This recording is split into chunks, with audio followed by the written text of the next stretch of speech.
2026 Commonwealth গেমসের মশাল পরিভ্রমণের শেষ দিকে বাংলাদেশে এসেছে দ্য কিংস ব্যাটন।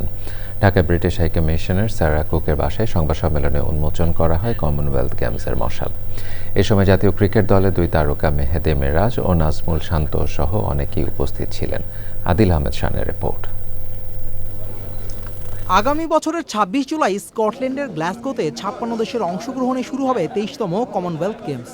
মশাল পরিভ্রমণের অংশ হিসেবে বাংলাদেশে এসছে দ্য কিংস ব্যাটন, যা অফিসিয়ালি উন্মুক্ত হয় ব্রিটিশ হাই কমিশনারের বাসভবনে। নিজ জন্মস্থানে কমনওয়েলথ গেমস নিয়ে তাই বাড়তি উচ্ছ্বাস ব্রিটিশ হাই কমিশনারের। And we're delighted that the baton has come to Bangladesh today.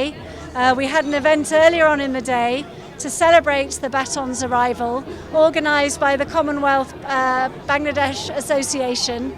And Bangladesh has had great success in previous Commonwealth Games, particularly in shooting. 1930 সাল থেকে শুরু হওয়া কমনওয়েলথ গেমসে এখন পর্যন্ত 2টি স্বর্ণসহ মোট 8টি পদক পেয়েছে বাংলাদেশ।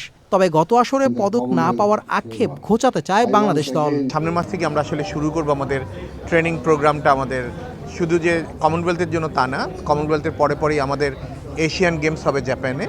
তো আমরা এটার জন্য আমরা ট্রেনিং ক্যাম্প শুরু করব। জাতীয় দলের 2 ক্রিকেট তারকা শান্ত ও মিরাজের প্রত্যাশা 2026-এর আসরের পদক জিতবে বাংলাদেশ। ওই ফাইট করার জন্য প্রিপারেশনটা খুব ইম্পর্টেন্ট এবং সেটা যদি অনেক আর্লি নেওয়া যায় আরও অনেক ভালো হবে টিমের জন্য। আর আমি মনে করি যে আপনি যেটা বললেন যে একটা গেম স্টার্ট হওয়ার আগে যদি 1 বছর ধরে ট্রেনিং করা যেতে পারে বা সুন্দরভাবে পরিকল্পনা সাজিয়ে যেতে পারে, তাহলে এটা অবশ্যই একটা টিমের জন্য এবং ইসের জন্য ভালো থাকবে।